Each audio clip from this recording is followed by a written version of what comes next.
Hey guys, General Marine here with another MOS profile. Today, talking about the 0351s, the Assaultmen. They rock a lot of the shoulder launch like rockets that the Marine Corps uses. So they do the SMOS, they do the Dragon medium assault anti-tank weapons. Their job a lot of the times is to knock out tanks, to knock out bunkers, things that basically hard points that normal infantry don't have the weapons to take out. These guys come in and they fuck that shit up. It's a tough job in the sense that the shit's heavy and there's a lot of pressure on you when shit gets bad and you have a bunker that's just fucking stopping your team from doing anything.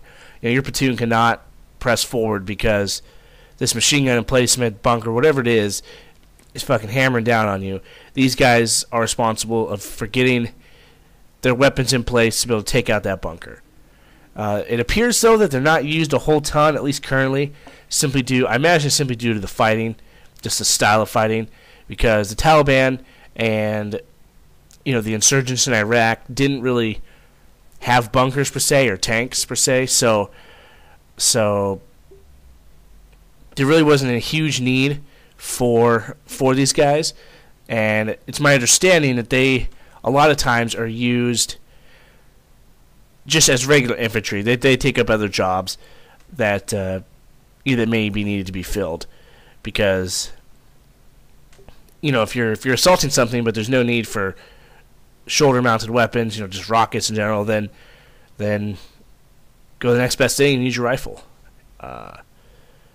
If you follow Terminal Lance at all, and I've talked about him before, if you follow him, he was an Assaultman, and he has at least one comic talking about how they're very rarely used, at least currently, for the job that they were intended.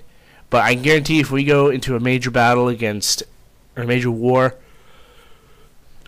say against Russia, for instance, then these guys are going to be used, because there's going to be bunkers, there's going to be enemy tanks, there's going to be a lot of stuff for these rockets to be used on. So these guys will be back in the action, to say the least.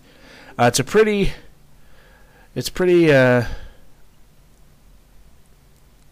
basic. You have to have a GT score of 80 or higher, which isn't very difficult to get. You have to have normal color vision, though, and you can have vision of 20/200, but it needs to be correctable to 20/20. So whether that's with glasses or contacts, they're always going to recommend glasses, because they're going to give you those BCGs, those ugly fucking glasses, because those are the most they're very difficult to break. The lenses don't scratch very easily. They scratch, but not as easily as normal lenses, and they're just overall better to use out in the field. So yeah, it's a cool job, though. You get to fucking blow shit up with rockets, so who doesn't like that? They're a part of a normal infantry squad, platoon, company, and infantry battalions, of course. They're generally located in the weapons platoons of these and weapons companies of these battalions. Non-commissioned officers, it says here, so NCOs are assigned as gunners and team, squad, section leaders. And so if you're an NCO, you're going to be in charge of something like that. So just be aware. But yeah, the school that you will go to is called Anti-Tank Assaultmen Course at the School of Infantry in either Pendleton or Lejeune. So yeah. All right, guys. If you have any questions, concerns, comments, hit me up. I'll see you in the next one. Semper Fi.